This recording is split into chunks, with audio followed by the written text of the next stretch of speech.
দেশের যে কোনো মা বাপ নাই, মানে একটার পিছে আর একটা প্রতি সপ্তাহে একজন করে লোক মারা যায়। দেশের যে কোনো মা বাপ নাই, তার একটা নদীর দেখেন, মানে এই জায়গাটা হলো জিরানি কাটা বলে, মানে একটার পিছে আর একটা।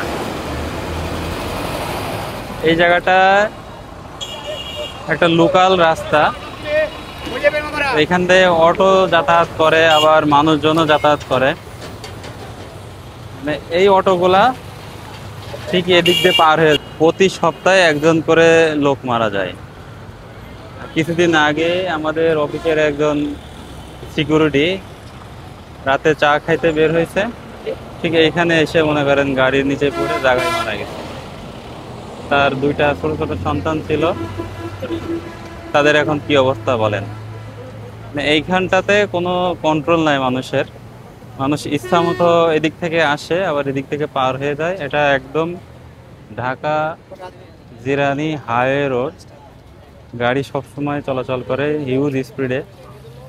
এখানে যদি একটা ট্রাফিক থাকতো তাহলে এই অ্যাক্সিডেন্টগুলোকে নিয়ন্ত্রণ করা যাইতো, কিন্তু একটা ট্রাফিক না থাকার কারণে মানুষ ইচ্ছা মতো চলাচল করে। এই দেখেন, ওই যে একটা লোক দেখেন কিভাবে দৌড়ে যাচ্ছে। হ্যাঁ,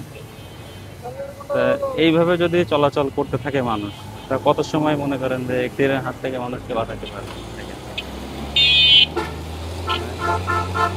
এরকম জায়গা আসলে এই শুধু এই জায়গাটা না, আরো সামনে আরেকটা জায়গা আছে যে মানুষ অনিয়ন্ত্রিত ভাবে চলাফেরা করে। তো আমাদের আসলে সচেতন হওয়া উচিত। ট্রাফিক পুলিশ যে কি করে আমার জানা নাই আসলে।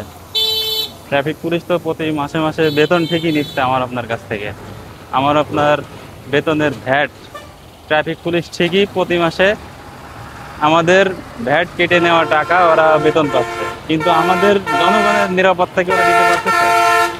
ওরা কিন্তু আমাদের নিরাপত্তা দিতে পারতেছে না। ওরা ঠিকই আমাদের ভাই বোন, আমাদের আত্মীয় স্বজন এই রাস্তায় পিষে মেরে চলে যাচ্ছে, এগুলো দেখার কেউ নাই। সবাই সচেতন থাকবেন, সবাই ভিডিওটি বেশি বেশি। আসসালামু আলাইকুম।